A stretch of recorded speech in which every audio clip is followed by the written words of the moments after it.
Do you need encouragement to turn tragedies into your own triumphant life story? If so, this podcast is for you.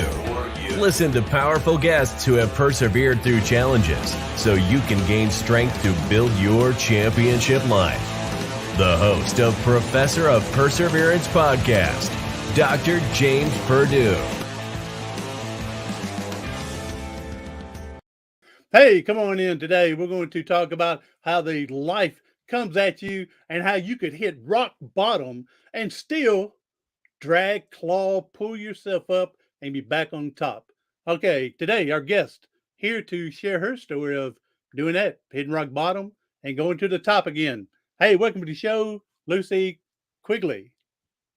Thank you so much for having me. It's my pleasure. Well, I'm glad you're here and glad we got connected finally and sharing your journey. And so we're going to help somebody here in the long run and go from there. So, and I love it early in the morning that we get some motivation and inspiration to fire me up, encourage me to get through today. And you're going to do that for me. And your music certainly gave me a kickstart myself today. I was listening to it and I was in my very bad dance mode. I was, getting on a little dance listening to that tune. So that's awesome. I tell people I do what's called the white man overbite. So that's the only dance I know how to do. So I do the white man. I have absolutely no rhythm dance. There we go. So, all right. So Lucie Quigley, she says she'll go by Lucie Q, the roller coaster. All right, let's go ahead and start your journey here so we can move on so we can help some people today. Well, I think it's important to note that often we look at other people's lives and we see what's on the outside, what they're projecting. And we think that they have it all together, that life is perfect, life is great. But really, when you pull back the curtains, you can see that, no, everybody has problems. Everybody has challenges. And I think that's really where I got caught up in is I was looking at the world for everything that I didn't have and what wasn't there. So I'm a wife. I'm a mom. I'm like everybody else out there. There's nothing different about me. I'm an executive by day, and on the side, I'm a podcaster, and I'm also a journaling mentor. Just an average person. But 5 years ago, I found myself, ticking all of those boxes that society tells us that we need to tick to be happy. You get married, you buy the house, you have the car, you have the kids, you have the dog, you do all of these things. Yet I woke up one day and realized that something was missing. I wasn't happy. And that's when I started to ask myself some hard questions. And I had to ask myself those hard questions because I actually found myself at rock bottom. In fact, that's when I discovered that rock bottom actually had a basement. When you think things are bad, they can get worse, and they did for me. Exactly. Yeah. And one thing you mentioned here is a lot of people have this. I want to live like the Joneses. Yes. I want to compare my life with them. Why is theirs better than me?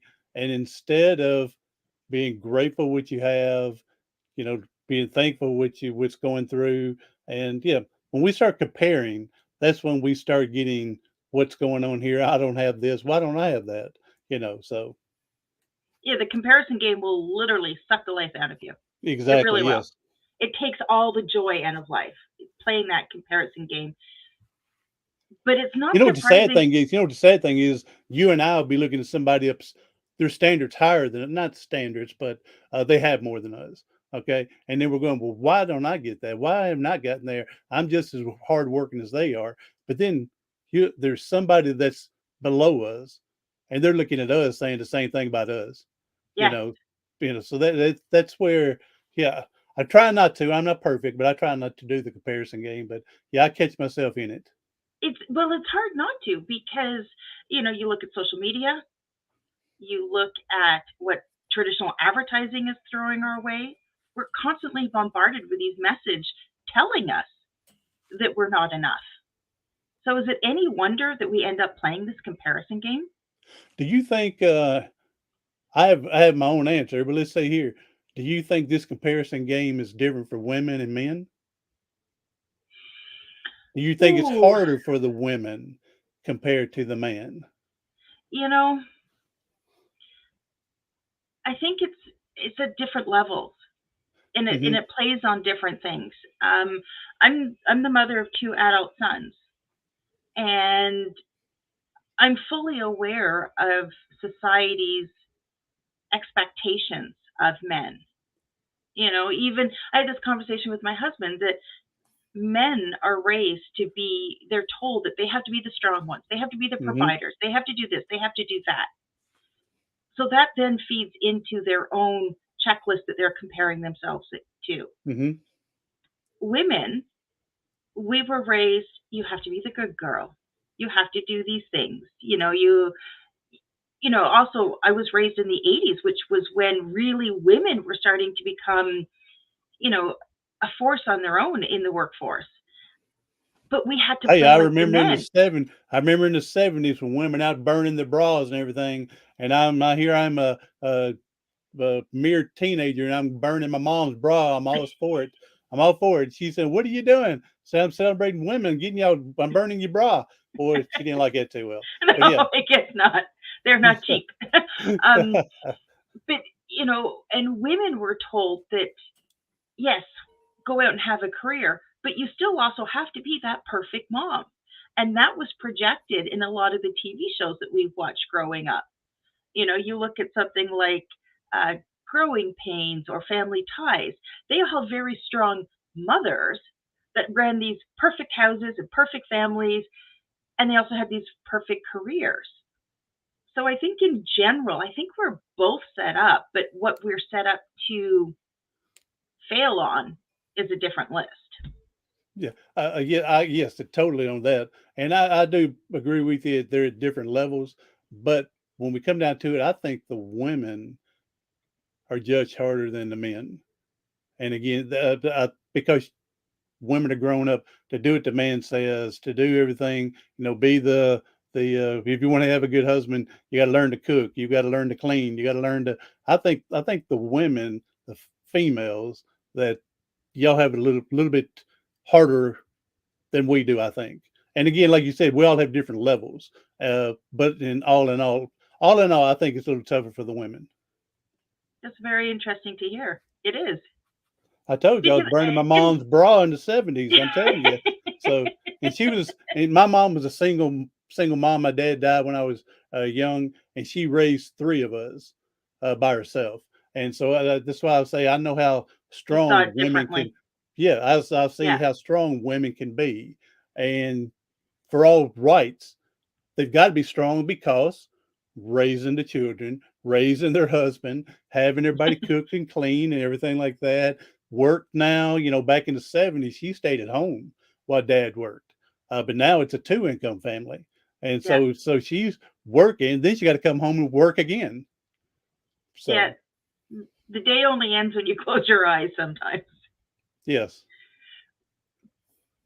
But where that sort of led me into hitting my own rock bottom, and it was a combination of so many things. It was just that perfect storm, and that on that one really bad day that brought me to my lowest point. And it was at that lowest point I realized that I had two choices. I could either look down and drown in my own crap and muck that I built up, Hmm. or I could turn around and look up at all of the possibilities. And when I realized that, what I can look back now and say is that I experienced a moment of pure and utter surrender. I let go of everything. Nothing I was doing was working, and I just let everything go. And it was the first time that I'd really called out to the universe, and it was more like beg the universe Hmm. to, to just give me that one thing. What's that one thing that I need to do right now to pull myself out of this tailspin and start living the life that I've been told I can live? We all watched that movie, The Secret, and it set up a lot of ideas, and it set a lot of people on the right path. And some people were able to make it work for themselves. For me, it only added to my misery because I failed at trying to do that too. I couldn't make it, I couldn't figure out how to take all of these teachings and make it work for me. Mm-hmm. And it was in that moment of surrender that I got quiet. And I started to think, if I don't want to be this person, then who is it that I want to be? Who am I? What do I want? And I ended up creating a vision. It wasn't a clear vision, because a lot of the times some people will sit there and say, yeah, I have a clear picture of what I want to do. They can describe it right down to the color of their socks. Not me. Not me. I had a That's vague me. When idea. when people ask me what's your 10-year vision, 5-year vision, and I say, I just hope I'm still alive by then. You know, I mean, I can't see that far out. I can see probably within a year, what I would like, but the 5 and 10, I just can't do it. I mean, I Well, have an idea what I would like, but yeah.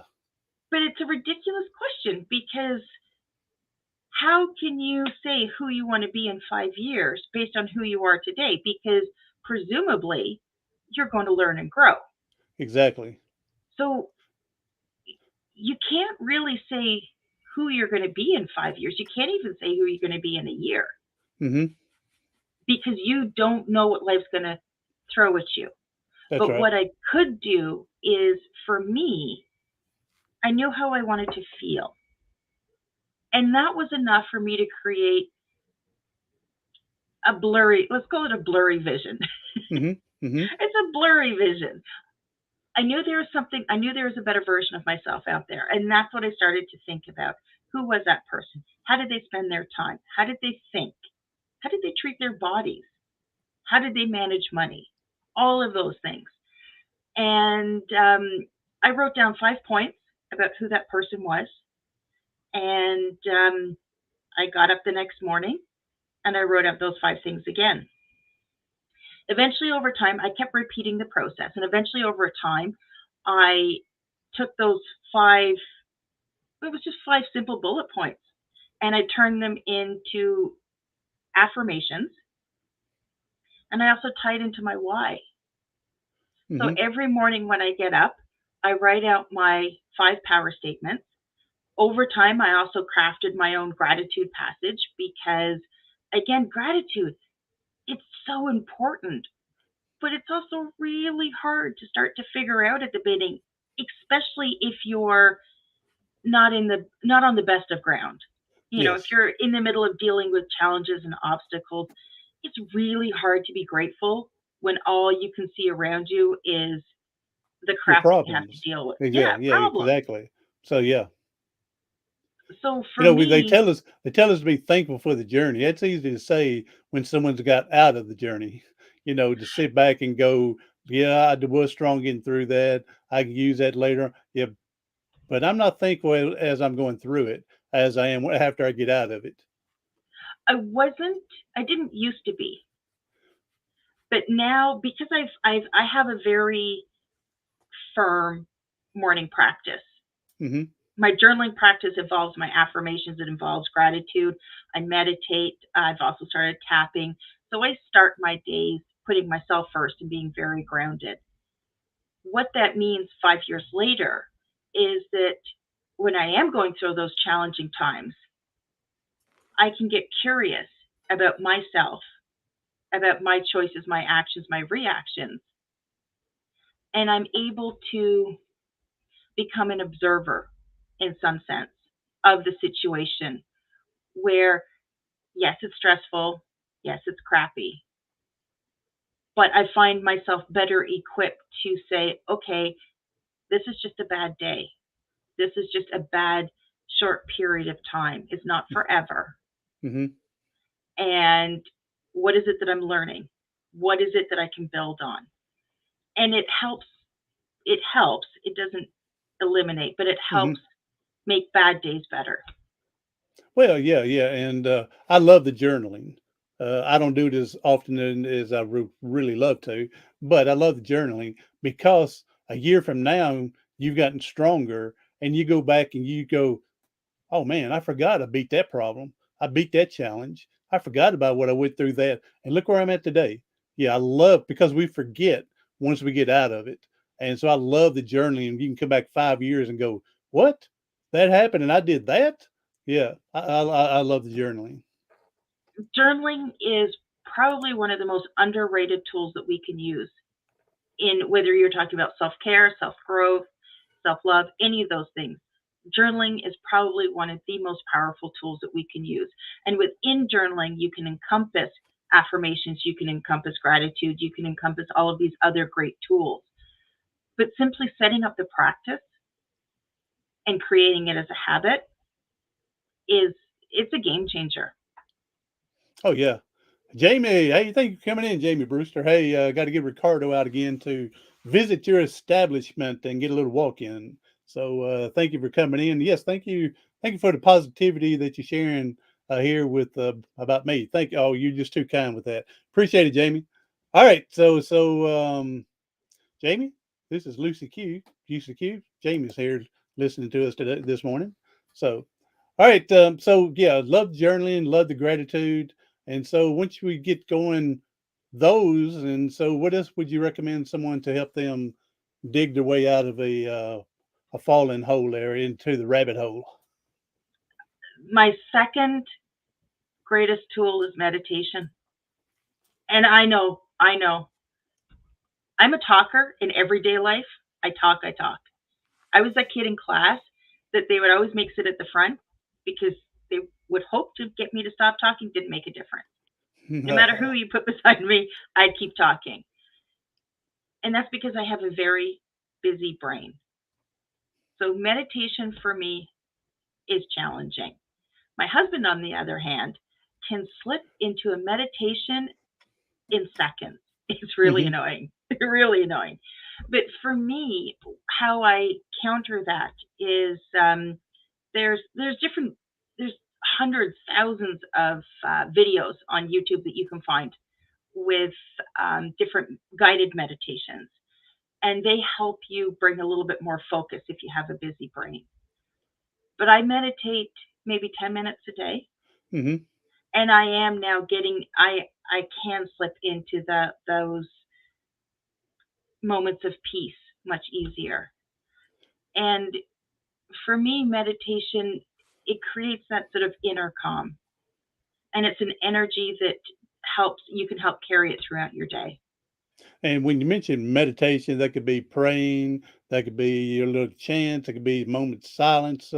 It's just something that'll get you on the positive start, that you train your mind to start off positive. And so, however it is, whether it's meditation or praying, however people want to look at it, it's not just. I know some people go, yeah. I know some people say meditation. No, I don't know how to meditate. But do you know how to talk to yourself? Well, talk to yourself positively and reaffirm yourself, like you said, to start the day off. And it doesn't have to be 10 minutes at the beginning. Do it for 30 seconds, then build up to it. Yeah, and it's just about finding the moments of silence, silencing your conscious mind so that your subconscious mind has a chance to breathe. And I can meditate a dozen times, and you come out of it, and you're like, okay, that was good. I feel good.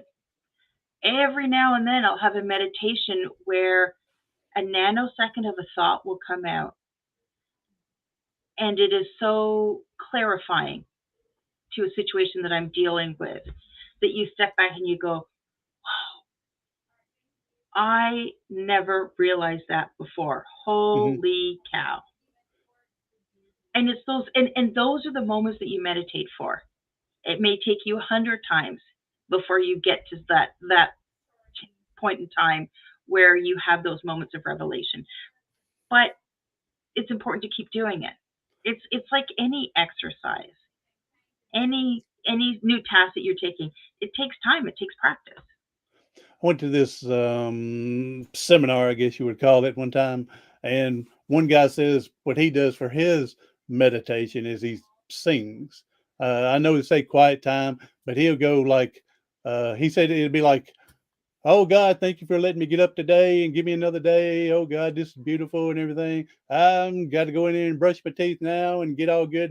And he said he sings his day to get started as part of his ritual.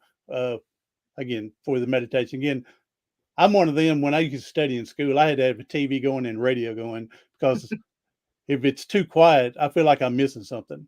Yeah. So when you say meditation, I would have to have a TV or radio or something going, and for me to focus. I just for some reason if it's too quiet, I think I'm missing something. Huh. And that's it, is that you just find a chant to listen to. Yeah, And I and have, everybody's different, so you don't feel everybody's that you have different. to do it some way. Yeah, No, and that's it, is that a lot of times people think that meditation is sitting there perfectly poised, holding your hands a certain way, yeah, cross-legged, all of this stuff. No, no. You have to do whatever is right for you. Find hmm out what works for you, and then once you've created the habit, then you can refine it. Just start on creating the habit. It's the same as journaling.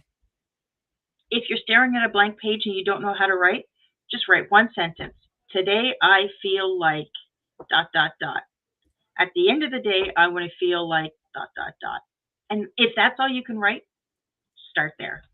yeah. I like at the end of the day.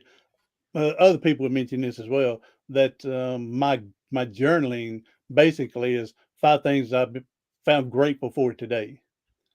And sometimes it's going to overlap, but try to find something that's different if possible. So that's what they were talking about, their journal at the end of the day, just being a gratitude journal basically at the end of the day. Yeah, and gratitude in itself is another important tool in your self-care, your self-growth practice, because as we talked about earlier, gratitude shines a light on what you have instead of what you don't have. And even at my darkest moments, I'm able to find something that I'm grateful for. Even if it's just, if I'm sitting on my porch and I see a blue jay come by and he just happens to land on the railing near me, just in those few seconds of, wow, that was beautiful, hmm that's gratitude. Acknowledging what you have around you, appreciating it. But then the key to really, really learning the art of gratitude is to feel it, not just think it. We spend so much of our time thinking, and that's a very masculine energy, not hmm as in man, masculine energy. The balance is the feminine energy, which is the feeling. So we have to connect the both. We have to acknowledge and see what we have to be grateful for.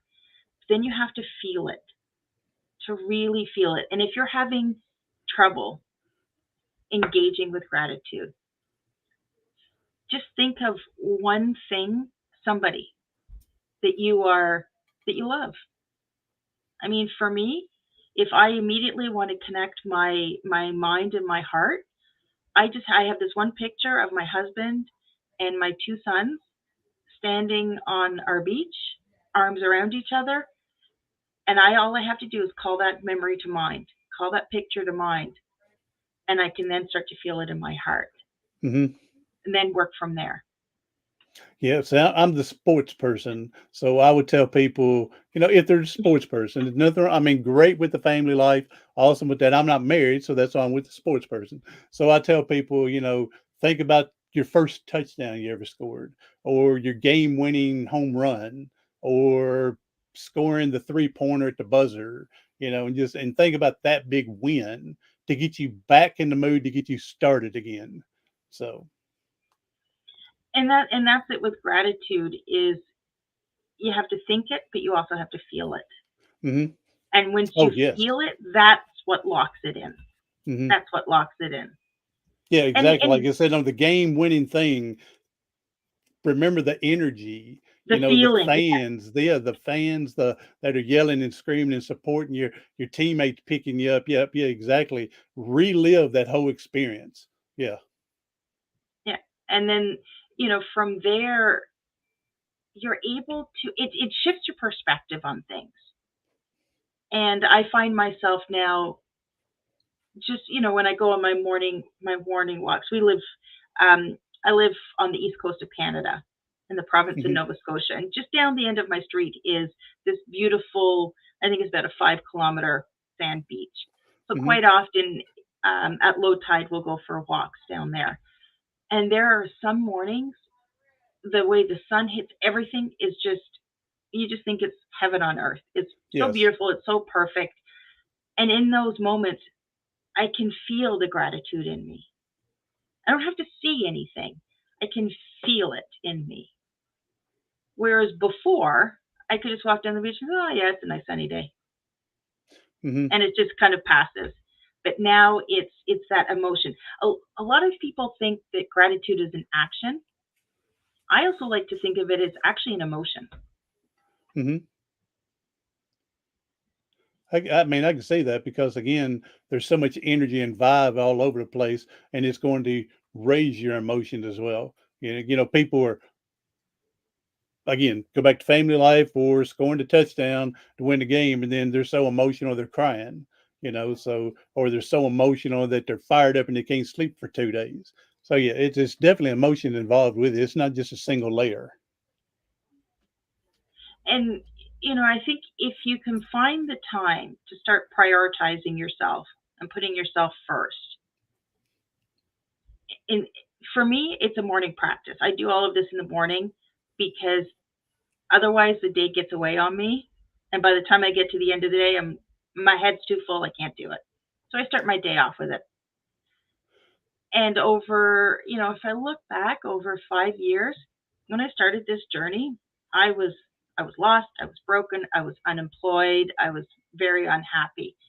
But over 5 years, I've gone from being unemployed to being an executive. I've started my podcast, The Roller Coaster, because, a lot of the time, just as you're doing, once you learn something and, you solve problems, you want to reach back and help other people. So, my podcast, I specifically talk to midlife moms because that's what I am. I'm a Hmm. midlife woman, I'm a mom. Um, and I'm also carrying that through to a I'm just getting, it's almost ready to go onto Amazon, but I've created my first journal, my first guided Hmm. journal to help people start their own practice. Hmm. And then I'm evolving that into a course, which further explains the specific tools that I created for myself. So Hmm. there's a lot, there's a lot that can come. And somebody might look at me and go, yeah, okay, but that took you 5 years to get to this point. It's like, well, so 5 years is going to pass anyways. That's right. You can either own it or let it own you. If 5 years is coming and going, no matter what you're doing. And so it's best to learn from it, gain from it. Again, take the knowledge you've learned from it, and now you can help other people. The two things I like here at the best is one, you got to take care of yourself because if you're taking care of everybody else and you're running yourself down and you're too thin to do anything, then your health is going down. You're not helping anybody if you can't take care of yourself. So definitely that one you got to take care of. And the other last thing, helping other people. Taking this stuff to make a gratitude journal, you're going to put them 4 years ahead of the game if they follow your, because it took you 5 years to go through it. You can put them 4 years ahead because they go, oh, I get this course or I get this webinar, and you're going to show them how to get ahead early, that they don't have to struggle like you did to get through there. So it's awesome. Yeah, I always joke I'm a bit of a slow learner, but when I get there, I get there. That's right. you don't So you don't have to don't stay in the slow lane like I did.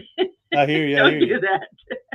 All right, Lucy Q. Wow, we need to move. This has been great. Again, you got me fired up and ready to go. I got get in there with my mom, get her all fired up now. Uh, 82 and still kicking. So There you go. and so we're getting there, get her going. But you've been a blessing here, come out talking and sharing the journey, and also showing us what we can do to make things a little easier for us. And so, if you want to go ahead and tell us your websites, mention your courses or whatnot, your podcast again, any social media, in case somebody want to get a hold of you, is they coaching or something. The easiest way to get a hold of me is through my website, therollercoasterpodcast.com. From there, I have a free download right now, which is just a 7-day, get yourself started on journaling.